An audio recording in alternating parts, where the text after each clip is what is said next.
Hi friends, ಎಲ್ರಿಗೂ ನಮಸ್ತೆ. Welcome back to Deepika lifestyle and blogs. ಎಲ್ಲರೂ ಹೇಗಿದ್ದೀರಾ? ನಾನು ಚೆನ್ನಾಗಿದ್ದೀನಿ. ಐ ಹೋಪ್ ನೀವೆಲ್ಲರೂ ಚೆನ್ನಾಗಿದ್ದೀರಾ ಅಂತ ಅಂದ್ಕೊಂಡಿದ್ದೀನಿ. ಪ್ಲೀಸ್ ಫ್ರೆಂಡ್ಸ್, ಈ ವಿಡಿಯೋನ ಫಸ್ಟಿಂದ ಕೊನೆವರೆಗೂ ಸ್ಕಿಪ್ ಮಾಡದೆ ನೋಡಿ. ನಿಮ್ಗೆ ಇಷ್ಟ ಆದರೆ ಲೈಕ್ ಕೊಡೋದನ್ನು ಖಂಡಿತ ಮರಿಬೇಡಿ. ಹಾಗೆ ಓಂ ಶಂ ಶನೇಶ್ವರಾಯ ನಮಃ ಅಂತ ಒಂದು ಕಮೆಂಟ್ ಮಾಡಿ.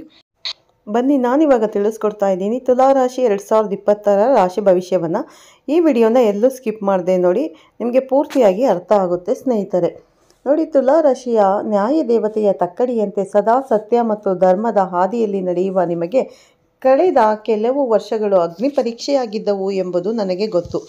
ಎಷ್ಟೇ ಒಳ್ಳೆಯದು ಮಾಡಿದರೂ ಸಿಗಬೇಕಾದ ಮನ್ನಣೆ ಸಿಗದೆ ನಿಮ್ಮವರೇ ನಿಮ್ಮನ್ನು ತಪ್ಪಾಗಿ ಅರ್ಥ ಮಾಡಿಕೊಂಡಾಗ ಆದ ನೋವು ಅಷ್ಟಿಷ್ಟಲ್ಲ. ಆದರೆ ಚಿಂತಿಸಬೇಡಿ, ಕಾಲಚಕ್ರ ಉರುಳಿದೆ. 2026 ನಿಮ್ಮ ಪಾಲಿಗೆ ಕೇವಲ ಹೊಸ ವರ್ಷವಲ್ಲ, ಇದು ನಿಮ್ಮ ಬದುಕಿನ ಹೊಸ ಅಧ್ಯಾಯ. ಯಾವ ಶನಿ ಮಹಾತ್ಮನು ನಿಮಗೆ ಕಷ್ಟಗಳನ್ನು ಕೊಟ್ಟನು, ಅವನೇ ಈಗ ನಿಮಗೆ ರಾಜಯೋಗವನ್ನು ಕರುಣಿಸಲು ಸಜ್ಜಾಗಿ ನಿಂತಿದ್ದಾನೆ. ಕಳೆದುಕೊಂಡ ಹಣ, ಸಂಬಂಧ ಮತ್ತು ನೆಮ್ಮದಿ ಬಡ್ಡಿ ಸಮೇತ ವಾಪಸ್ ಬರುವ ಸಮಯವಿದು. ಆದರೆ ಎಚ್ಚರ, ಅದೃಷ್ಟದ ಬಾಗಿಲು ತೆರೆದಾಗ ಕಣ್ಣು ಕುಕ್ಕುವ ಬೆಳಕು ಬರುತ್ತದೆ. ಆ ಬೆಳಕಿನಲ್ಲಿ ನೀವು ದಾರಿ ತಪ್ಪುವ ಒಂದು ಸಣ್ಣ ಸಾಧ್ಯತೆ ಕೂಡ ಇದೆ. ಅದೇನು, ಆ ಅಪಾಯದಿಂದ ಪಾರಾಗುವುದು ಹೇಗೆ, ಎಲ್ಲವನ್ನು ವಿವರವಾಗಿ ತಿಳಿಯಲು ಈ ವಿಡಿಯೋವನ್ನು ಕೊನೆವರೆಗೂ ನೋಡಿ. ಎಲ್ಲೂ ಸ್ಕಿಪ್ ಮಾಡಬೇಡಿ ಸ್ನೇಹಿತರೆ. ಹಾಗೆನ್ನು ನೀವಿನ್ನೂ ನನ್ನ ಚಾನಲ್ಗೆ ಸಬ್ಸ್ಕ್ರೈಬ್ ಆಗಿಲ್ಲ, ಇದೇ ಮೊದಲನೇ ಬಾರಿಗೆ ಬಂದಿದ್ದರೆ ವೀಕ್ಷಿಸುತ್ತಿದ್ದರೆ ದಯವಿಟ್ಟು ಸಬ್ಸ್ಕ್ರೈಬ್ ಮಾಡ್ಕೊಳ್ಳಿ ಮತ್ತು ಬೆಲ್ ಐಕನ್ ಕೂಡ ಕ್ಲಿಕ್ ಮಾಡಿ. ಈ ವರ್ಷ ತುಲಾರಾಶಿಯವರ ಬದುಕು ಬಂಗಾರವಾಗಲಿ, ಅಷ್ಟೈಶ್ವರ್ಯಗಳು ಸಿದ್ಧಿಸಲಿ ಎಂದು ಆ ರಾಶಿಯ ಅಧಿಪತಿಯಾದ ಶುಕ್ರ ದೇವರಿಗೆ ಮತ್ತು ಇಷ್ಟದೇವಿಯಾದ ಮಹಾಲಕ್ಷ್ಮಿಗೆ ನಮಸ್ಕರಿಸುತ್ತಾ ಕಮೆಂಟ್ ಬಾಕ್ಸಲ್ಲಿ ತಪ್ಪದೆ ಓಂ ಶ್ರೀ ಮಹಾಲಕ್ಷ್ಮಿ ನಮಃ ಅಥವಾ ಓಂ ಶನೇಶ್ವರಾಯ ನಮಃ ಅಂತ ಒಂದು ಕಮೆಂಟ್ ಮಾಡಿ. ಲಕ್ಷ್ಮಿಯ ಕೃಪೆ ಇದ್ದರೆ ಜೀವನದಲ್ಲಿ ಎಲ್ಲವೂ ಸಾಧ್ಯ. ಬನ್ನಿ, ತಡ ಮಾಡದೆ ಇಂದಿನ ಈ ವಿಶೇಷ ವಿಡಿಯೋವನ್ನು ಶುರು ಮಾಡೋಣ. 2020 ಭವಿಷ್ಯವನ್ನು ತಿಳಿಯುವ ಮುನ್ನ ತುಲಾರಾಶಿಯವರಾದ ನಿಮ್ಮ ಸ್ವಭಾವ ಮತ್ತು ಗ್ರಹಗಳ ನಂಟು ಹೇಗಿರಲಿದೆ ಎಂದು ನೋಡೋಣ. ತುಲಾರಾಶಿಯವರಾದ ನೀವು ಶಾಂತಿ ಪ್ರಿಯರು, ಜಗಳ ಕಾಯುವವರಲ್ಲ, ಬದಲಾಗಿ ಜಗಳ ಬಿಡಿಸುವವರು. ತಕ್ಕಡಿ ಹೇಗೆ ಸಮತೋಲನ ಕಾಯ್ದುಕೊಳ್ಳುತ್ತದೆಯೋ ಹಾಗೆಯೇ ನೀವು ಕಷ್ಟ ಮತ್ತು ಸುಖ ಎರಡನ್ನೂ ಸಮವಾಗಿ ಸ್ವೀಕರಿಸುತ್ತೀರಿ. ನೀವು ಶುಕ್ರ ಗ್ರಹದ ಪ್ರಭಾವದಲ್ಲಿರುವವರು. ಸಹಜವಾಗಿ ನೀವು ಶಾಂತಿ ಪ್ರಿಯರು, ನ್ಯಾಯವಂತರು ಮತ್ತು ಸೌಂದರ್ಯ ಆರಾಧಕರು. ಎಂತಹದ್ದೇ ಜಗಳವಿದ್ದರೂ ಅದನ್ನು ಮಾತುಕತೆಯ ಮೂಲಕ ಬಗೆಹರಿಸುವ ಚಾಕಚಕ್ಯತೆ ನಿಮ್ಮಲ್ಲಿದೆ. ಆದರೆ ನಿಮ್ಮ ಅಸಹಜ ಗುಣ ಅಥವಾ ದೌರ್ಬಲ್ಯವೆಂದರೆ ಅತಿಯಾದ ಆಲೋಚನೆ ಮತ್ತು ನಿರ್ಧಾರ ತೆಗೆದುಕೊಳ್ಳುವಲ್ಲಿನ ಗೊಂದಲ. ಕೆಲವೊಮ್ಮೆ ಬೇರೆಯವರ ಮನಸ್ಸು ನೋಯಿಸಬಾರದು ಎಂದು ಹೋಗಿ ನೀವೇ ಸಂಕಷ್ಟಕ್ಕೆ ಸಿಲುಕಿಕೊಳ್ಳುತ್ತೀರಿ. ಆದರೆ 2026ರಲ್ಲಿ ನೀವು ಈ ಅಸಹಜ ಗುಣವನ್ನು ಬಿಟ್ಟು ಕಠಿಣ ನಿರ್ಧಾರಗಳನ್ನು ತೆಗೆದುಕೊಳ್ಳಬೇಕಾದ ಅನಿವಾರ್ಯತೆ ಇದೆ. ಈ ವರ್ಷ ನೀವು ಎಲ್ಲರಿಗೂ ಒಳ್ಳೆಯವನಾಗಲು ಸಾಧ್ಯವಿಲ್ಲ ಎಂಬ ಕಟು ಸತ್ಯವನ್ನು ಅರ್ಥ ಮಾಡಿಕೊಳ್ಳಲಿದ್ದೀರಿ. ಯಾವಾಗ ನೀವು ನಿಮ್ಮ ತನವನ್ನು ಉಳಿಸಿಕೊಂಡು ಮುನ್ನಡೆಯುತ್ತೀರೋ ಆಗ ಗ್ರಹಗಳು ನಿಮಗೆ ಸಾಥ್ ನೀಡುತ್ತದೆ. ಜ್ಯೋತಿಷ್ಯ ಶಾಸ್ತ್ರದ ಪ್ರಕಾರ 2026 ಗ್ರಹ ಸಂಚಾರ ತುಲಾರಾಶಿಗೆ ಅತ್ಯಂತ ಲಾಭದಾಯಕವಾಗಿದೆ. ಶನಿ ಮಹಾತ್ಮನು ತುಲಾರಾಶಿಗೆ ಯೋಗಕಾರಕ. ಈ ವರ್ಷ ಶನಿಯು ನಿಮಗೆ ಶತ್ರುಗಳ ಕಾಟದಿಂದ ಮುಕ್ತಿ ನೀಡಲಿದ್ದಾನೆ. ಕೋರ್ಟ್ ಕೇಸ್ಗಳಲ್ಲಿ ಜಯ ಸಿಗಲಿದೆ. ಗುರುಗ್ರಹದ ದೃಷ್ಟಿಯು ನಿಮ್ಮ ಆರ್ಥಿಕ ಸ್ಥಿತಿಯನ್ನು ಸುಧಾರಿಸಲಿದೆ. ಮುಖ್ಯವಾಗಿ ಈ ವರ್ಷ ಲಕ್ಷ್ಮಿ ಯೋಗ ಮತ್ತು ಮಾಲವ್ಯ ಯೋಗದ ಪ್ರಭಾವ ನಿಮ್ಮ ಮೇಲಿದೆ. ಇದರ ಅರ್ಥ ನಿಮ್ಮ ಕೈಯಲ್ಲಿ ಹಣ ನಿಲ್ಲದ ಸಮಸ್ಯೆ ಇತ್ತಲ್ಲ, ಅದು ದೂರವಾಗಿ ಬ್ಯಾಂಕ್ ಬ್ಯಾಲೆನ್ಸ್ ಹೆಚ್ಚಾಗುವ ಕಾಲ ಬಂದಿದೆ. ಬನ್ನಿ, ಈಗ ವೃತ್ತಿ ಜೀವನ ಹೇಗಿರಲಿದೆ ಎಂದು ನೋಡೋಣ. ಉದ್ಯೋಗದಲ್ಲಿರುವ ತುಲಾರಾಶಿಯವರಿಗೆ 2026 ಒಂದು ಬ್ರೇಕ್ ಕೊಡೋ ವರ್ಷ ಅಂತ ಹೇಳ್ಬೋದು. ನೀವು IT, media, fashion designing, cinema ಅಥವಾ ಯಾವುದೇ ಕ್ರಿಯೇಟಿವ್ ಕ್ಷೇತ್ರದಲ್ಲಿ ಕೆಲಸ ಮಾಡುತ್ತಿದ್ದೀರಾ ಅಂತಂದರೆ ನಿಮಗೆ ಅದ್ಭುತವಾದ ಬೆಳವಣಿಗೆ ಕಾದಿದೆ. ಇಷ್ಟು ದಿನ ನಿಮ್ಮ ಕ್ರೆಡಿಟನ್ನು ಬೇರೆಯವರು ಕರೆಯುತ್ತಿದ್ದರು, ಆದರೆ ಈ ವರ್ಷ ನಿಮ್ಮ ಪ್ರತಿಭೆ ಜಗತ್ತಿಗೆ ತಿಳಿಯಲಿದೆ. ಬಡ್ತಿ ಅಥವಾ ಪ್ರಮೋಷನ್ ಜೊತೆಗೆ ನೀವು ನಿರೀಕ್ಷೆ ಮಾಡದಷ್ಟು ಸಂಬಳ ಏರಿಕೆಯಾಗುವ ಸಾಧ್ಯತೆ ಇದೆ. ನಿಮ್ಮ ಸಹಜ ಗುಣವಾದ ಡಿಪ್ಲೊಮಾ ಅಥವಾ ಹೊಂದಾಣಿಕೆಯ ಗುಣವನ್ನು ಇಲ್ಲಿ ನೀವು ಅಸ್ತವಾಗಿ ಬಳಸಿಕೊಳ್ಳಬೇಕು.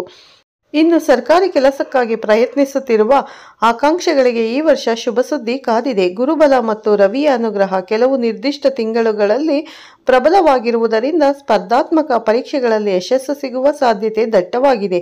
ಆದರೆ ನೆನಪಿಡಿ ಸ್ನೇಹಿತರೆ, ಅದೃಷ್ಟದ ಜೊತೆಗೆ ನಿಮ್ಮ ಪರಿಶ್ರಮ 100% ಇರಲೇಬೇಕು. ಪೊಲೀಸ್ ಇಲಾಖೆ, ನ್ಯಾಯಾಂಗ ಇಲಾಖೆ ಅಥವಾ ಬ್ಯಾಂಕಿಂಗ್ ಕ್ಷೇತ್ರದಲ್ಲಿ ಕೆಲಸ ಮಾಡಲು ಬಯಸುವವರಿಗೆ 2026 ಅತ್ಯಂತ ಅದ್ಭುತವಾದ ಅವಕಾಶಗಳನ್ನು ತರಲಿದೆ.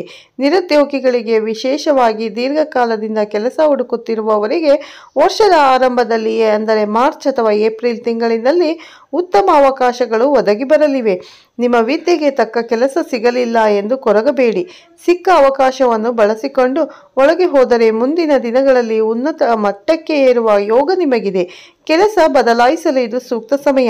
ವಿದೇಶದಲ್ಲಿ ಕೆಲಸ ಮಾಡಲು ಬಯಸುವವರಿಗೆ ವೀಸಾ ತೊಂದರೆಗಳು ನಿವಾರಣೆಯಾಗಿ ವಿಮಾನ ಏರುವ ಯೋಗವಿದೆ. ಆದರೆ ಒಂದು ಮಾತು, ಆಫೀಸಿನಲ್ಲಿರುವ ವಿರುದ್ಧ ಲಿಂಗದವರ ಜೊತೆ ವ್ಯವಹರಿಸುವಾಗ ಸ್ವಲ್ಪ ಎಚ್ಚರವಿರಲಿ. ಇಲ್ಲದಿದ್ದರೆ ವಿನಾಕಾರಣ ಅಪವಾದ ಬರುವ ಸಾಧ್ಯತೆ ಇರುತ್ತದೆ. ವ್ಯಾಪಾರಸ್ಥರಿಗೆ, ಅದರಲ್ಲೂ ಪಾಲುದಾರಿಕೆಯಲ್ಲಿ ಬಿಸಿನೆಸ್ ಮಾಡುತ್ತಿರುವವರಿಗೆ 2026 ಜಾಕ್ಪಾಟ್ ಹೊಡೆದಂತೆ. ಹೋಟೆಲ್ ಉದ್ಯಮ, ಬಟ್ಟೆ ವ್ಯಾಪಾರ, ಕಾಸ್ಮೆಟಿಕ್ಸ್ ಅಂಡ್ ವಾಹನಗಳಿಗೆ ಸಂಬಂಧಿಸಿದ ವ್ಯಾಪಾರ ಮಾಡುವವರಿಗೆ ತಿಜೋರಿ ತುಂಬಲಿದೆ. ಹೊಸ ಬ್ರಾಂಚ್ ಓಪನ್ ಮಾಡಲು ಅಥವಾ ವ್ಯಾಪಾರ ಎಕ್ಸ್ಟೆಂಡ್ ಮಾಡಲು ಧೈರ್ಯವಾಗಿ ಮುಂದುವರಿಯಿರಿ. ಸಾಲದ ಸುಳಿಯಲ್ಲಿ ಸಿಲುಕಿದ್ದ ವ್ಯಾಪಾರಸ್ಥರಿಗೆ ಚೇತರಿಸಿಕೊಳ್ಳಲು ದೊಡ್ಡ ಮಟ್ಟದ ಆರ್ಥಿಕ ನೆರವು ಸಿಗಲಿದೆ. ತುಲಾ ರಾಶಿಯವರ ಅಸಹಜ ಗುಣವಾದ ಅತಿಯಾದ ನಂಬಿಕೆಯನ್ನು ವ್ಯಾಪಾರದಲ್ಲಿ ಬಿಡಬೇಕು. ಆರ್ಥಿಕವಾಗಿ ನೋಡುವುದಾದರೆ 2026 ಧನಲಾಭದ ವರ್ಷ.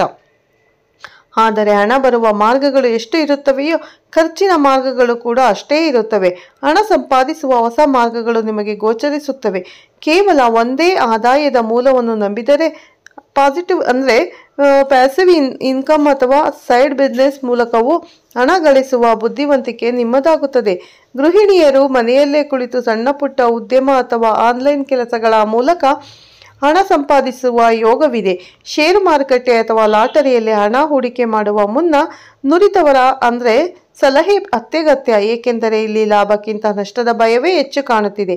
ಈ ವರ್ಷ ಹಣದ ಹರಿವು ಗಂಗಾ ನದಿಯಂತೆ ಇದ್ದರೂ ತುಲಾ ರಾಶಿಯವರಿಗೆ ಖರ್ಚು ಮಾಡುವುದು ಒಂದು ಕಲೆ. ಐಷಾರಾಮಿ ವಸ್ತುಗಳಿಗೆ, ಮನೆ ಡೆಕೋರೇಷನ್ ಅಥವಾ ಬಟ್ಟೆ ಬರೆಗಳಿಗೆ ಈ ವರ್ಷ ನೀವು ನೀರಿನಂತೆ ಹಣ ಖರ್ಚು ಮಾಡುವಿರಿ. ಆದಾಯ ಹೆಚ್ಚಿದೆ ಎಂದು ಮಿತಿಮೀರಿ ಖರ್ಚು ಮಾಡಿದರೆ ವರ್ಷದ ಕೊನೆಯಲ್ಲಿ ಪರದಾಡಬೇಕಾಗಬಹುದು. ಆದ್ದರಿಂದ ಹಣಕಾಸಿನ ಶಿಸ್ತು ಬಹಳ ಮುಖ್ಯ. ಕುಟುಂಬ ಜೀವನದಲ್ಲಿ ಮಿಶ್ರ ಫಲಿತಾಂಶಗಳಿವೆ. ತಂದೆ ತಾಯಿಯ ಆರೋಗ್ಯದ ಬಗ್ಗೆ, ವಿಶೇಷವಾಗಿ ತಾಯಿಯ ಆರೋಗ್ಯದ ಬಗ್ಗೆ ಹೆಚ್ಚಿನ ಕಾಳಜಿ ವಹಿಸಬೇಕು. ಮನೆಯಲ್ಲಿ ಸಣ್ಣ ಪುಟ್ಟ ವಿಚಾರಕ್ಕೆ ಮನಸ್ತಾಪಗಳು ಬಂದು ಹೋಗಬಹುದು. ಆದರೆ ತುಲಾ ರಾಶಿಯವರ ಸಹಜ ಗುಣವಾದ ಸಮತೋಲನದ ಮೂಲಕ ನೀವು ಮನೆಯ ವಾತಾವರಣವನ್ನು ತಿಳಿಗೊಳಿಸುತ್ತೀರಿ. ಮನೆಯಲ್ಲಿ ಶುಭ ಕಾರ್ಯಗಳು ನಡೆಯುವ ಯೋಗವಿದೆ. ಮದುವೆಗಾಗಿ ಕಾಯುತ್ತಿರುವವರಿಗೆ ಕಂಕಣ ಭಾಗ್ಯ ಕೂಡಿ ಬರಲಿದೆ. ಇದು ಪ್ರೇಮ ವಿವಾಹವೋ ಅಥವಾ ಹಿರಿಯರು ನಿಶ್ಚಯಿಸಿದ ವಿವಾಹವೋ ಎಂದು ಗೊಂದಲವಿದ್ದರೆ 2026ರಲ್ಲಿ ಪ್ರೇಮ ವಿವಾಹಕ್ಕೆ ಮನೆಯವರ ಒಪ್ಪಿಗೆ ಸಿಗುವ ಸಾಧ್ಯತೆ ಹೆಚ್ಚಿದೆ. ದಂಪತಿಗಳ ನಡುವೆ ಅಂದರೆ ಗಂಡ ಹೆಂಡತಿಯ ಸಂಬಂಧಗಳಲ್ಲಿ ಅನ್ಯೋನ್ಯತೆ ಹೆಚ್ಚಾಗಲಿದೆ. ಆದರೆ ಮೂರನೇ ವ್ಯಕ್ತಿಯ ಪ್ರವೇಶದಿಂದ ಅಥವಾ ತಪ್ಪು ಕಲ್ಪನೆಯಿಂದ ಆಗಾಗ ಜಗಳವಾಗಬಹುದು. ಇಲ್ಲಿ ನಿಮ್ಮ ಅಹಂಕಾರವನ್ನು ಬಿಟ್ಟುಕೊಡಬೇಕು. ನಾನೇ ಸರಿ ಎಂಬ ವಾದ ಬೇಡ. ಸಂತಾನ ಭಾಗ್ಯಕ್ಕಾಗಿ ಕಾಯುತ್ತಿರುವ ದಂಪತಿಗಳಿಗೆ 2026 ಅತ್ಯಂತ ಶುಭ ವರ್ಷ. ದೇವರ ಅನುಗ್ರಹದಿಂದ ಮತ್ತು ವೈದ್ಯಕೀಯ ನೆರವಿನಿಂದ ಮಗುವಿನ ತೊಟ್ಟಿಲು ತೂಗುವ ಭಾಗ್ಯ ನಿಮಗೆ ಲಭಿಸಲಿದೆ. ಮಕ್ಕಳ ವಿದ್ಯಾಭ್ಯಾಸದ ವಿಚಾರದಲ್ಲಿ ಪೋಷಕರಿಗೆ ಸ್ವಲ್ಪ ಆತಂಕವಿದ್ದರೂ ವರ್ಷದ ಅಂತ್ಯದಲ್ಲಿ ಮಕ್ಕಳು ತಮ್ಮ ಸಾಧನೆಯ ಮೂಲಕ ನಿಮಗೆ ಕೀರ್ತಿ ತರುತ್ತಾರೆ. ವರ್ಷಾಂತ್ಯದಲ್ಲಿ ತುಲಾ ರಾಶಿಯವರಿಗೆ ಪ್ರೀತಿ ಮತ್ತು ಪ್ರೇಮದ ಸುಗ್ಗಿ ಕಾಲ. ನಿಮ್ಮ ರಾಶ್ಯಾಧಿಪತಿ ಶುಕ್ರನೇ ಪ್ರೀತಿಯ ಕಾರಕನಾಗಿರುವುದರಿಂದ ಕಳೆದು ಹೋದ ಪ್ರೀತಿ ಮತ್ತೆ ಚಿಗುರುವ ಸಾಧ್ಯತೆ ಇದೆ.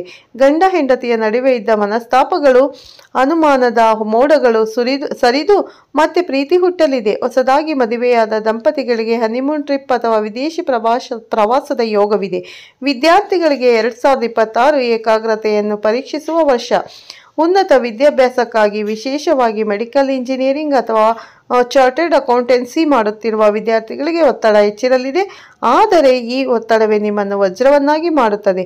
ವಿದೇಶದಲ್ಲಿ ಓದಬೇಕು ಎಂಬ ಕನಸು ಹೊತ್ತಿರುವ ವಿದ್ಯಾರ್ಥಿಗಳಿಗೆ ವೀಸಾ ಸಮಸ್ಯೆಗಳು ಬಗೆಹರಿದು ಸೆಪ್ಟೆಂಬರ್ ನಂತರದ ಅಂದರೆ ವಿದೇಶಕ್ಕೆ ಹಾರುವ ಯೋಗ ಪ್ರಾಪ್ತಿಯಾಗಲಿದೆ. ಇನ್ನು ಕೇವಲ ಪುಸ್ತಕದ ಅರಿವು ಸಾಲದು. 2026ರಲ್ಲಿ ತುಲಾ ರಾಶಿಯವರು ಯಾವುದಾದರೂ ಒಂದು ವಿಶಿಷ್ಟ ಸ್ಕಿಲ್ ಕಲಿಯುವುದು ಬಹಳ ಮುಖ್ಯ. ಅದು ಡಿಜಿಟಲ್ ಮಾರ್ಕೆಟಿಂಗ್ ಆಗಿರಬಹುದು, ಹೊಸ ಭಾಷೆ ಕಲಿಯುವುದಾಗಿರಬಹುದು ಅಥವಾ ಟೆಕ್ನಾಲಜಿ ಸಂಬಂಧಿತ ಕೋರ್ಸ್ ಆಗಿರಬಹುದು. ಈ ಹೊಸ ಕಲಿಕೆ ನಿಮ್ಮ ಭವಿಷ್ಯದ ವೃತ್ತಿ ಜೀವನಕ್ಕೆ ದೊಡ್ಡ ಆಸ್ತಿಯಾಗಲಿದೆ. ಮತ್ತೆ ಕಲೆ ಸಾಹಿತ್ಯ ವಾಣಿಜ್ಯ ವಿಭಾಗದ ವಿದ್ಯಾರ್ಥಿಗಳು ರ್ಯಾಂಕ್ ಗಳಿಸುವ ಮಟ್ಟಕ್ಕೆ ಬೆಳೆಯಲಿದ್ದಾರೆ. ಆದರೆ ತುಲಾರಾಶಿಯ ಯುವಕ ಯುವತಿಯರು ಪ್ರೀತಿ ಪ್ರೇಮದ ಆಕರ್ಷಣೆಗೆ ಬೇಗ ಬೀಳುತ್ತಾರೆ. ಈ ವರ್ಷ ನಿಮ್ಮ ಗಮನ ಓದಿನ ಕಡೆ ಇರಲಿ. ಪ್ರೀತಿಸಲು ಇಡೀ ಜೀವನವಿದೆ. ಕಾಂಪಿಟೇಟಿವ್ ಎಕ್ಸಾಮ್ ಬರೆಯುವವರಿಗೆ ವರ್ಷದ ಮಧ್ಯಭಾಗದಲ್ಲಿ ಸಿಹಿ ಸುದ್ದಿ ಕಾದಿದೆ. ಸ್ವಂತ ಮನೆ ಅಥವಾ ನಿವೇಶನ ಕೊಳ್ಳುವ ಕನಸು ಈ ವರ್ಷ ನನಸಾಗುವ ಪ್ರಬಲ ಯೋಗವಿದೆ. ನೀವು ಬಾಡಿಗೆಗೆ ಮನೆಯಲ್ಲಿದ್ದು ಬೇಸತ್ತಿದ್ದರೆ 2026ರಲ್ಲಿ ಸ್ವಂತ ಸೂರು ನಿರ್ಮಾಣಕ್ಕೆ ಅಡಿಪಾಯ ಹಾಕಲಿದ್ದೀರಿ. ಆದರೆ ಜಮೀನು ತಂಟೆ ತಾಪತ್ರಯಗಳು ಇರುವುದರಿಂದ ಆಸ್ತಿ ಖರೀದಿಸುವಾಗ ಲೀಗಲ್ ಒಪಿನಿಯನ್ ಪಡೆಯುವುದು ಕಡ್ಡಾಯ. ವಾಹನ ಯೋಗ ಕೂಡ ಇದೆ. ಹಳೆಯ ವಾಹನವನ್ನು ಮಾರಿ ಹೊಸ ಕಾರು ಅಥವಾ ಬೈಕ್ ತೆಗೆದುಕೊಳ್ಳುವ ಆಸೆ ಈಡೇರಲಿದೆ. ಗೃಹಿಣಿಯರಿಗೆ ಈ ವರ್ಷ ಒಡವೆ ಖರೀದಿಯ ಯೋಗ ಜೋರಾಗಿದೆ. ಚಿನ್ನ ಅಥವಾ ಬೆಳ್ಳಿಯ ರೂಪದಲ್ಲಿ ಹೂಡಿಕೆ ಮಾಡುವುದು ನಿಮಗೆ ಶುಭ ತರಲಿದೆ. ಅಷ್ಟೇ ಅಲ್ಲ, ಗೃಹಿಣಿಯರು ಮನೆಯ ಆರ್ಥಿಕ ಪರಿಸ್ಥಿತಿಯನ್ನು ಸುಧಾರಿಸುವಲ್ಲಿ ಪ್ರಮುಖ ಪಾತ್ರ ವಹಿಸುತ್ತಾರೆ. ನಿಮ್ಮ ಉಳಿತಾಯದ ಹಣವೇ ಕಷ್ಟಕಾಲದಲ್ಲಿ ಕುಟುಂಬಕ್ಕೆ ಆಸರೆಯಾಗಲಿದೆ. ಆರೋಗ್ಯವೇ ಭಾಗ್ಯ. 2020ರಲ್ಲಿ ತುಲಾರಾಶಿಯವರು ಆರೋಗ್ಯದ ವಿಷಯದಲ್ಲಿ ಸ್ವಲ್ಪವೂ ನಿರ್ಲಕ್ಷ್ಯ ಮಾಡುವ ಹಾಗಿಲ್ಲ. ನಿಮಗೆ ಮುಖ್ಯವಾಗಿ ಸೊಂಟ ನೋವು, ಮೂತ್ರಪಿಂಡ ಸಂಬಂಧಿತ ಸಮಸ್ಯೆಗಳು ಅಥವಾ ಚರ್ಮದ ಅಲರ್ಜಿಗಳು ಕಾಡುವ ಸಾಧ್ಯತೆ ಇದೆ. ಕೆಲಸದ ಒತ್ತಡದಿಂದ ಮಾನಸಿಕ ನೆಮ್ಮದಿ ಹಾಳಾಗಬಹುದು. ಯೋಗ ಮತ್ತು ಪ್ರಾಣಾಯಾಮವನ್ನು ನಿಮ್ಮ ದಿನಚರ್ಯವಾಗಿಸಿಕೊಳ್ಳಿ. ಮನೆಯಲ್ಲಿರುವ ವಯೋವೃದ್ಧರ ಆರೋಗ್ಯದ ಕಡೆ ಗಮನ ಕೊಡಿ. ಅವರಿಗೆ ತೀರ್ಥಯಾತ್ರೆಗೆ ಹೋಗುವ ಆಸೆ ಇದ್ದರೆ ಈ ವರ್ಷ ಅದನ್ನು ಪೂರೈಸಿ. ಧಾರ್ಮಿಕ ಕ್ಷೇತ್ರಗಳ ದರ್ಶನದಿಂದ ಅವರಿಗೆ ಮತ್ತು ನಿಮಗೂ ಮನಸ್ಸಿಗೆ ನೆಮ್ಮದಿ ಸಿಗುತ್ತದೆ. ಮತ್ತೆ ವಯೋವೃದ್ಧರಿಗೆ ಕಣ್ಣಿನ ಸಮಸ್ಯೆ ಅಥವಾ ಕೀಲು ನೋವು ಬಾಧಿಸಬಹುದು. ತಕ್ಷಣವೇ ಚಿಕಿತ್ಸೆ ಕೊಡಿಸುವುದು ಉತ್ತಮ. ಹಾಗೆಯೇ ಸಕ್ಕರೆ ಕಾಯಿಲೆ ಇರುವವರಿಗೆ ಸಿಹಿ ತಿನ್ನುವಾಗ ನಿಯಂತ್ರಣವಿರಲಿ. ಮಾನಸಿಕವಾಗಿ ನೀವು ತುಂಬ ಸ್ಟ್ರಾಂಗ್ ಇರುತ್ತೀರಿ. ಆದರೂ ಯೋಗ ಮತ್ತು ಧ್ಯಾನ ಮಾಡುವುದರಿಂದ ನಿಮ್ಮ ಸೌಂದರ್ಯ ಮತ್ತು ಆರೋಗ್ಯ ಎರಡೂ ವೃದ್ಧಿಯಾಗುತ್ತದೆ. ತುಲಾರಾಶಿಯ ಬಹುದೊಡ್ಡ ಸಮಸ್ಯೆ ಎಂದರೆ ಸಾಲ. 2026ರಲ್ಲಿ ನಿಮ್ಮ ಹಳೆಯ ಸಾಲಗಳು ತೀರುವ ಲಕ್ಷಣಗಳು ಸ್ಪಷ್ಟವಾಗಿ ಕಾಣುತ್ತಿದೆ. ನಿಮ್ಮ ಆದಾಯ ಹೆಚ್ಚಾಗುವುದರಿಂದ ಕಂತುಗಳನ್ನು ಕಟ್ಟಲು ಅಥವಾ ಸಾಲದ ಹೊರೆಯನ್ನು ಕಡಿಮೆ ಮಾಡಲು ಸಾಧ್ಯವಾಗುತ್ತದೆ. ಆದರೆ ಎಚ್ಚರಿಕೆ, ಹೊಸದಾಗಿ ದೊಡ್ಡ ಮೊತ್ತದ ಸಾಲ ಮಾಡಿ ಐಷಾರಾಮಿ ಜೀವನ ನಡೆಸಲು ಹೋಗಬೇಡಿ. ಕೊಟ್ಟ ಸಾಲ ವಾಪಸ್ ಬರುತ್ತದೆ ಎಂದು ಕೇಳುವುದಾದರೆ ವರ್ಷದ ಮಧ್ಯಭಾಗದಲ್ಲಿ, ಎಂದರೆ ಗುರುಬಲ ಹೆಚ್ಚಾದಾಗ ನೀವು ಮರೆತೇ ಹೋಗಿದ್ದ ಹಳೆಯ ಸಾಲದ ಹಣ ವಾಪಸ್ ಕೈ ಸೇರುತ್ತದೆ ಸಾಧ್ಯತೆ ಇದೆ. ಕೋರ್ಟ್ ಮತ್ತು ಕಚೇರಿ ವಿಚಾರಗಳಲ್ಲಿ, ವಿಶೇಷವಾಗಿ ಆಸ್ತಿ ಅಥವಾ ಸಿವಿಲ್ ಕೇಸ್ಗಳಲ್ಲಿ ಜಯ ನಿಮ್ಮದಾಗುವ ಸಾಧ್ಯತೆ ಇದೆ. ಆದರೆ ಇದು ಸುಲಭವಾಗಿ ಸಿಗುವುದಿಲ್ಲ. ತಾಳ್ಮೆ ಮತ್ತು ಸರಿಯಾದ ದಾಖಲೆಗಳ ನಿರ್ವಹಣೆ ಅಗತ್ಯ. ಡೈವರ್ಸ್ ಕೇಸ್ ಅಥವಾ ಕೌಟುಂಬಿಕ ಕಲಹಗಳು ಕೋರ್ಟ್ ಮೆಟ್ಟಿಲೇರದಿದ್ದರೆ ರಾಜಿ ಸಂಧಾನದ ಮೂಲಕ ಬಗೆಹರಿಯುವ ಯೋಗವಿದೆ. ನೀವು ಶಾಂತಿಯಿಂದ ವರ್ತಿಸಿದರೆ ಕಾನೂನು ಹೋರಾಟಕ್ಕಿಂತ ಮಾತುಕತೆಯೇ ನಿಮಗೆ ಹೆಚ್ಚು ಲಾಭ ತಂದು. ವಿಡಿಯೋದ ಆರಂಭದಲ್ಲಿ ನಾನು ಒಂದು ಎಚ್ಚರಿಕೆ ಬಗ್ಗೆ ಹೇಳಿದ್ದೆ. ದೊಡ್ಡ ಗೆಲುವಿನ ಜೊತೆಗೆ ಒಂದು ಕಣ್ಣಿಗೆ ಕಾಣದ ಅಪಾಯವೂ ಇರುತ್ತದೆ. 2026ರಲ್ಲಿ ತುಲಾರಾಶಿಯವರು ಎದುರಿಸಬೇಕಾದ ದೊಡ್ಡ ಸವಾಲು ಎಂದರೆ ಅತಿಯಾದ ಭೋಗ ಮತ್ತು ಸೋಮಾರಿತನ. ಎಲ್ಲವೂ ಚೆನ್ನಾಗಿ ನಡೆಯುತ್ತಿದೆ ಎಂದು ಮೈಮರೆತರೆ ಅಥವಾ ಅಡ್ಡದಾರಿಯಲ್ಲಿ ಸುಲಭವಾಗಿ ಹಣ ಗಳಿಸಲು ಹೋದರೆ ಶನಿ ಮಹಾತ್ಮನು ತಕ್ಕ ಪಾಠ ಕಲಿಸುತ್ತಾನೆ. ಹಾಗೆಯೇ ಪರಸ್ತ್ರೀ ಅಥವಾ ಪರಪುರುಷರ ಸಂಘದಿಂದ ದೂರವಿರಿ. ಈ ಕೆಲಸದಿಂದ ಪರಸ್ತ್ರೀ ಅಥವಾ ಪರಪುರುಷರೊಂದಿಗೆ ನೀವು ವ್ಯವಹಾರ ಮಾಡಿದ್ದೇ ಆಗಿದ್ದಲ್ಲಿ ಶನಿ ತಕ್ಕ ಪಾಠವನ್ನು ಕಲಿಸುತ್ತಾರೆ. ಈ ಒಂದು ತಪ್ಪು ನಿಮ್ಮ ಇಡೀ ವರ್ಷದ ಸಾಧನೆಯನ್ನು ಹಾಳು ಮಾಡಬಹುದು ಮತ್ತು ನಿಮ್ಮ ಹೆಸರಿಗೆ ಕಳಂಕ ತರಬಹುದು. ನಿಮ್ಮ ಚಾರಿತ್ರ್ಯವೇ ನಿಮ್ಮ ರಕ್ಷಾ ಕವಚ ಎಂಬುದನ್ನು ಮರೆಯಬೇಡಿ. ಈ ವರ್ಷದ ದೋಷಗಳಿಗೆ ಮತ್ತು ಕಂಟಕಗಳಿಗೆ ಪರಿಹಾರವನ್ನು ನೀವೇನು ಎಂದು ನೋಡುವುದಾದರೆ ಯಾರ ಬಗ್ಗೆಯೂ ಇಲ್ಲಸಲ್ಲದ ಮಾತುಗಳನ್ನು ಆಡಬೇಡಿ. ನಿಮ್ಮ ರಹಸ್ಯಗಳನ್ನು ಯಾರ ಮುಂದೆಯೂ ಬಿಟ್ಟುಕೊಡಬೇಡಿ. ಶತ್ರುಕಾಟ ನಿವಾರಣೆಗೆ ಮತ್ತು ಅಪವಾದಗಳಿಂದ ಮುಕ್ತಿ ಪಡೆಯಲು ಪ್ರತಿ ಮಂಗಳವಾರ ಅಥವಾ ಶನಿವಾರ ಶ್ರೀ ಲಕ್ಷ್ಮೀ ನರಸಿಂಹಸ್ವಾಮಿಯ ದೇವಸ್ಥಾನಕ್ಕೆ ಹೋಗಿ ದೀಪಾರಾಧನೆ ಮಾಡಿ. ಪ್ರತಿದಿನ ಅಥವಾ ಶುಕ್ರವಾರದಂದು ದೇವಿ ಕವಚ ಅಥವಾ ಲಲಿತ ಸಹಸ್ರನಾಮವನ್ನು ಕೇಳುವುದರಿಂದ ಅಥವಾ ಪಠಿಸುವುದರಿಂದ ನಿಮ್ಮ ಸುತ್ತ ಒಂದು ರಕ್ಷಣಾ ಕವಚ ನಿರ್ಮಾಣವಾಗುತ್ತದೆ. ನಿಮ್ಮ ಕೈಲಾದಷ್ಟು ಅನಾಥಾಶ್ರಮಕ್ಕೆ ಹಸಿದವರಿಗೆ ಅನ್ನದಾನ ಮಾಡಿ. ಇದು ನಿಮ್ಮ ಕರ್ಮ ದೋಷಗಳನ್ನು ಸುಡುತ್ತದೆ. ಒಟ್ಟಾರೆಯಾಗಿ ಹೇಳುವುದಾದರೆ 2026 ತುಲಾ ರಾಶಿಯವರಿಗೆ 80% ಅದ್ಭುತವಾಗಿದ್ದರೆ 20% ಎಚ್ಚರಿಕೆಯ ನಡಿಗೆ ಅಗತ್ಯವಿದೆ. ನಿಮ್ಮ ತಾಳ್ಮೆ, ನಿಮ್ಮ ನ್ಯಾಯ, ನಿಷ್ಠುರತೆ ಮತ್ತು ಆ ಭಗವಂತನ ಮೇಲಿನ ನಂಬಿಕೆ ನಿಮ್ಮನ್ನು ಖಂಡಿತವಾಗಿಯೂ ದಡ ಸೇರಿಸುತ್ತದೆ. ಧೈರ್ಯದಿಂದ ಮುನ್ನಡೆಯಿರಿ. ಜಯ ನಿಮ್ಮದೇ. ಈ ಮಾಹಿತಿ ನಿಮಗೆ ಉಪಯುಕ್ತ ಅನಿಸಿದ್ದರೆ ದಯವಿಟ್ಟು ಈ ವಿಡಿಯೋಗೊಂದು ಲೈಕ್ ಮಾಡಿ ಮತ್ತು ನಿಮ್ಮ ತುಲಾ ರಾಶಿಯ ಸ್ನೇಹಿತರೊಂದಿಗೆ ಈ ವಿಡಿಯೋವನ್ನು ಶೇರ್ ಮಾಡೋದು ಮರೆಯಬೇಡಿ, ಖಂಡಿತ ಶೇರ್ ಮಾಡಿ. ತುಲಾ ರಾಶಿಯವರಿಗೆ ಹೊಸದಾಗಿ ನೋಡೋರು ಫಸ್ಟ್ ನನ್ನ ಚಾನಲ್ಗೆ ಸಬ್ಸ್ಕ್ರೈಬ್ ಮಾಡ್ಕೊಳ್ಳಿ, ಪಕ್ಕದಲ್ಲಿರೋ ಬೆಲ್ ಐಕನ್ ಪ್ರೆಸ್ ಮಾಡಿ, ಮತ್ತು ಈ ವಿಡಿಯೋ ಇಷ್ಟ ಆದರೆ ಲೈಕ್ ಮಾಡಿ, ಶೇರ್ ಮಾಡಿ. ಓಂ ಶನೇಶ್ವರಾಯ ನಮಃ ಅಂತ ಒಂದು ಕಮೆಂಟ್ ಮಾಡಿ. ಮತ್ತೆ ಸಿಗ್ತೀನಿ ನಿಮಗೆ ಉತ್ತಮ ರಾಶಿ ಭವಿಷ್ಯದೊಂದಿಗೆ. ಈ ವಿಡಿಯೋನ ಇಲ್ಲೇ ಎಂಡ್ ಮಾಡ್ತಾ ಇದ್ದೀನಿ. ಈ ವಿಡಿಯೋ ನಿಮಗೆ ಇಷ್ಟ ಆಗಿದೆ ಅಂತ ಅನ್ಕೋತೀನಿ ಸ್ನೇಹಿತರೆ. ಇಷ್ಟ ಆದರೆ ಲೈಕ್ ಮಾಡಿ, ಶೇರ್ ಮಾಡಿ. ಮತ್ತೆ ಸಿಗ್ತೀನಿ ಉತ್ತಮ ರಾಶಿ ಭವಿಷ್ಯದೊಂದಿಗೆ. ಅಲ್ಲಿವರೆಗೂ ತಮ್ಮೆಲ್ಲರಿಗೂ ಧನ್ಯವಾದಗಳು. ಒಳ್ಳೆಯದಾಗಲಿ ಸ್ನೇಹಿತರೆ.